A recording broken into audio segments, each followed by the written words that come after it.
अच्छा।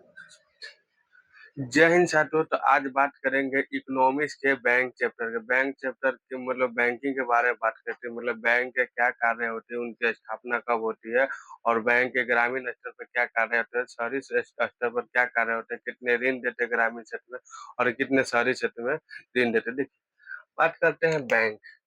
बैंक का क्या काम होता है? मतलब जमाओ को स्वीकार करना। मतलब आप जो भी पैसा बैंक में जमा करते हो उनको स्वीकार करना और उनपे आपको लोन देना, समय समय पर आपको लोन देना।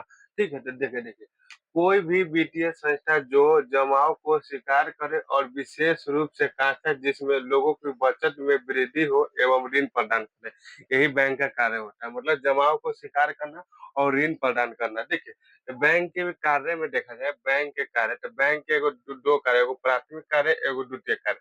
प्राथमिक कार्य में क्या होता है? मतलब बैंक जे भी आप लोग अगर पैसा बैंक में जमा करते हैं तो कुछ इन टैक्स देती होगी, चाहे वो मतलब 2%, मतलब कुछ इन टैक्स देती हो अपना हिसाब से। ठीक है, तो इनका जो प्राथमिक कार्य, जो बैंक की जो प्राथमिक कार्य होती है, वो क्या होती है? मतलब जमाओ को स्वीकार करना और ऋण प्रदान करना।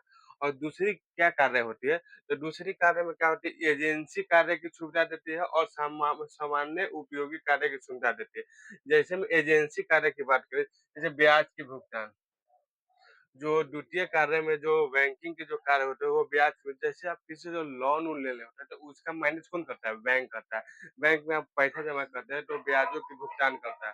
ठीक है, मतलब आपको मान लीजिए किसी से अगर मान लीजिए कुछ कुछ कुछ ऐसे भी कोई संस्था है जिससे आप अगर बैंक से उधार लेते हैं तो उनके जो ब्याजों की भुगतान किसके द्वारा करते हैं? बैंक के द्वारा करते हैं।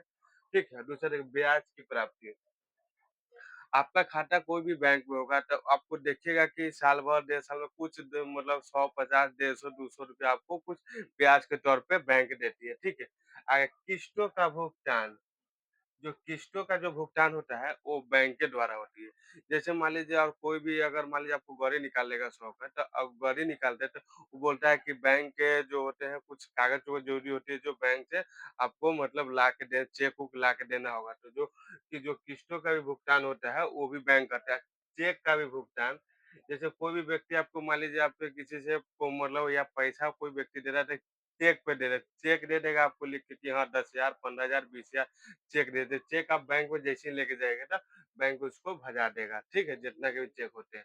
अब बात करते हैं सामान्य कार्य में, तो देखिए बैंक आपको सुविधा देती होगी, मतलब एटीएम कार्ड की सुविधा देती है। देखते होइएगा बहुत बहुत सारे भाई बहन के पास जो एटीएम कार्ड की सुविधा होती है और लॉकर की भी सुविधा देती है। जैसे आप सोना चांदी है वो भी आप जाके बैंक में गिरवी रख सकते हैं, चाहे जमीन के कागज उगज भी है वो भी जाके बैंक में गिरवी रख सकते हैं। ठीक है, और देखिए और सारे उसमें जो संस्था, जैसे जैसे मैं ये बोला गैर वित्तीय संस्था, नॉन बैंकिंग जो एनबीएफसी, मतलब यह वित्तीय जो एक बैंक की तरह सारे काम करते हैं लेकिन जमाओं को स्वीकार नहीं करते हैं और ये चेक भी जारी नहीं करता है। देखो बहुत सारे जो बैंक होते हैं सिर्फ ऋण देते हैं। देख रहे हैं, यह वित्तीय संस्था जो एक बैंक की तरह सारे काम करती है लेकिन जमाओं को स्वीकार नहीं करती है और यह न चेक भी जारी करती है। ठीक है, और यह भुगतान एवं निष्पादन प्रणाली में भागीदारी होती है। ठीक है, एनबीएफसी का नियंत्रण आरबीआई द्वारा होता है। मतलब जितने छोटे या प्राइवेट हो या सरकारी बैंक हो, सबके नियंत्रण कौन करता है? आरबीआई करता है। इस सब पे जो कंट्रोल कौन करता है? आरबीआई। आरबीआई बहुत बड़ा बैंक होता है। इनके स्थापना की बात करें तो 1949 में हुआ था। ठीक है, और ठीक है, आगे देखिए देखिए, DICGC, deposit insurance and guarantee corporation, इनकी स्थापना की बात करें तो 15 जुलाई 1978 में, और ये आरबीआई की एक सहायक निकाय है। और इनकी मुख्यालय की बात करें तो मुंबई है। ठीक है, और यह सभी बैंकों की जमाओं पर बीमा प्रदान करता है। और अर्थात किसी बैंक को अर्थात रूप में समस्या होने एवं किसी भी कारणवश बंद करना पड़ता है, तब उनकी जमाओं को बीमा प्रदान करता है। देखिए, जो जो बोलते हैं डीआईसीएफसी जो होती है, इनका कार्य क्या है? जो बहुत सारे जो बैंक होते हैं उनको समस्या, जैसे बहुत सारे बैंक को समस्या होते हैं कि मान लीजिए जो कुछ बैंक कारणवश न चल पाना, फाइनेंशियल प्रॉब्लम होती है और बंद बंद होने, बहुत सारे बैंक बैंक देखे होंगे जो खुलता है और साल 2 साल 4 साल में बंद हो जाता है। उनको ये कुछ ऋण देता है और वो बंद हो, कोई बहुत सारे बैंक जो बंद हो जाते हैं उन पे ये बीमा जो होते हैं बीमा प्रदान करता है। उसमें मतलब वो कोई और बैंक में उसको मिला देता है। जैसे मान लीजिए कोई बैंक अगर मान लीजिए विलय होने वाला है, जब फाइनेंशियल प्रॉब्लम मतलब जो नहीं हो पाती है, तो फाइनेंशियल प्रॉब्लम होने या तो उनकी विलय हो जाती है, दूसरे बैंक में ट्रांसफर करता है, तो उसपे जो होते हैं ना, जो डीएफसीएफजी जो होते हैं, उसको मतलब सहायक करते हैं, उसको जो होते हैं ना, उसको सहायता करते हैं। जैसे उसको जमा जे भी उसमें बैंक जैसे में कोई बैंक है, मान लीजिए ये बैंक है, ठीक? ये बैंक है, इसमें मान लीजिए वो 2 करोड़ रुपया मतलब पूरा पब्लिक ने 2 करोड़ रुपया जमा किया, 2 करोड़ रुपया, ठीक है? 2 करोड़ रुपया जो जमा किया है, तो कभी मान लीजिए कारणवश फाइनेंशियली प्रॉब्लम होने के कारण मान लीजिए इनकी बंद करने की समस्या आ जाए या कोई बहुत सारे समस्या हो जाए। अगर ये बंद करते हैं तो ये जो डीआईसीजीसी जो होते हैं, इनकी सहायता करती है। जैसे इनकी जो मान लीजिए बंद होती है, तो इन पे बीमा प्रदान करती है, इनको बीमा देती है, ठीक है? बीमा देती है और मतलब समय-समय पर इनको लोन को भी सुविधा देती है, ठीक है? ये हो गया, ये देखिए एमएफआईसी शुष्क वित्तीय संस्था।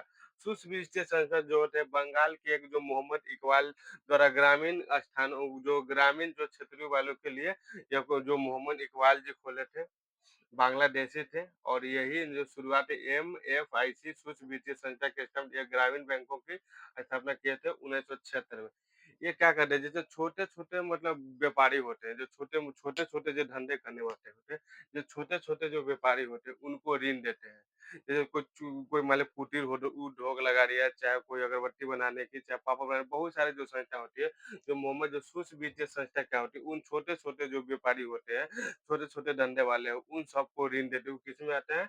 एम एमएफआई यानी सूक्ष्म वित्तीय संस्था, ठीक है? और ये जो होते हैं, जो मतलब ग्रामीण क्षेत्र में ज़्यादातर देखा जाता है एमएफआई को देखिएगा तो ग्रामीण क्षेत्र में जो बहुत सारे जो महिला होती है, छोटे-छोटे उद्योग चलाती है, मतलब छोटे मतलब मान लीजिए कोई बिस्कुट बनाती है, कोई पापड़ बनाती है, कोई अगरबत्ती बनाती है, ये सारे छोटे-छोटे जो होते हैं, घरौली जो होते हैं, वो बिज़नेस करते हैं। तो जो इसमें जो लोन देता है ना, वो एमएफआई जो सूक्ष्म वित्तीय संस्था है, इनको लोन देती है। इनके स्टार्ट कहाँ से हुआ है? तो बांग्लादेश से कौन किए थे? तो मोहम्मद इकबाल जी। कब किए थे? तो 1976 में। पूछ सकता है कि सूक्ष्म वित्तीय संस्था क्या है?